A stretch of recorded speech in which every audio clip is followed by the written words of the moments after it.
గత సంవత్సరం ఖమ్మంలో జరిగిన ఫ్లడ్ గురించి విన్నాము. అసలు వాళ్ళకి తినడానికి తిండి లేకుండా ఇంట్లో ఒక్క సామాన్ లేకుండా ఆ వరద ఉధృతికి మొత్తం కొట్టుకుపోయిన పరిస్థితి. ఇప్పుడు ఈసారి కూడా కామారెడ్డిలో అదే పరిస్థితి నెలకొంది. మనం ఇక్కడ షాప్స్ చూసుకుంటే మొత్తం వరద నీరుతో మొత్తం ధ్వంసమయ్యాయని చెప్పొచ్చు. నిన్న మనం ఒక వీడియో చాలా వైరల్ అయింది. అదేంటంటే ఒక జేసీపీతో తండ్రిని బాబుని కాపాడిన పరిస్థితి కూడా ఇక్కడే చోటు చేసుకుంది. ఇప్పుడు ఈ షాప్ కూడా చాలా ధ్వంసమైందని చెప్పొచ్చు. దాదాపు లక్షల్లో వాళ్ళకి నష్టం వాటిల్లింది అనేసి కూడా వీరు చెప్తున్నారు. ఒకసారి వారి మాటల్లోనే అడిగి తెలుసుకుందాము. చెప్పండి, అసలు ఎంత వరకు నష్టపోయి ఉంటుంది మేడం? ఒక 10 నుంచి 12 లక్షల దాకా నష్టం ఉంటుంది మేడం. మొత్తం వెల్డింగ్ మిషన్ 1 lakh అట్లా ఉంటాయి. Drilling machine, press and drill machine, మిగతా సామాగ్రి దానికి సంబంధించినవి చాలా అన్నీ కూడా కాస్ట్లీ ఉంటాయి మేడం. వర్క్ చేసినవి ఉంటాయి, ఐరన్ ఉంటాయి. ఇంకా వెల్డింగ్ వర్క్స్ అంటేనే మిషన్స్ అంతే కాస్టే ఉంటాయి మేడం. మళ్ళీ మేము కూడా ఏంటి ఆటో బాడీలు కూడా స్పెషల్గా చేస్తుంటాం.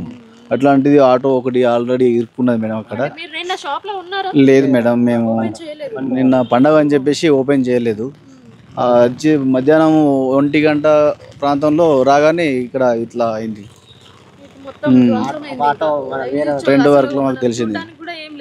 ఏం లేదు మేడం. ప్యాసి అది ఆల్రెడీ ఒకటి వాటర్ అది అక్కడ చూడండి, ఆటో మొత్తం అక్కడ ధ్వంసం అయిపోయింది. అది మా ఫుడ్ కోసం అది చేసాం మేడం. అది మేము ఆటో బాడీలో ధ్వంసమైన కస్టమర్ వెహికల్స్ అది అక్కడ మేడం. సో మీరు ఒకసారి విజువల్స్ లో చూసుకున్నట్లయితే అది బస్సు అది నిన్నటి నుంచి అక్కడే స్టక్ అయిందా లేదంటే కాలేదు? అది ఖాళీగా అట్లా పెట్టారు అంతే. ఎక్కడ ఫ్లో వస్తుందని చెప్పేసి అక్కడ పెట్టారు. అది మొత్తం కుంగిపోయింది. అలానే ఇక్కడ లారీ పెట్టారు, దాని కింద మొత్తం ఇసుక మొత్తం కొట్టేసి మొత్తం అది పడిపోయింది.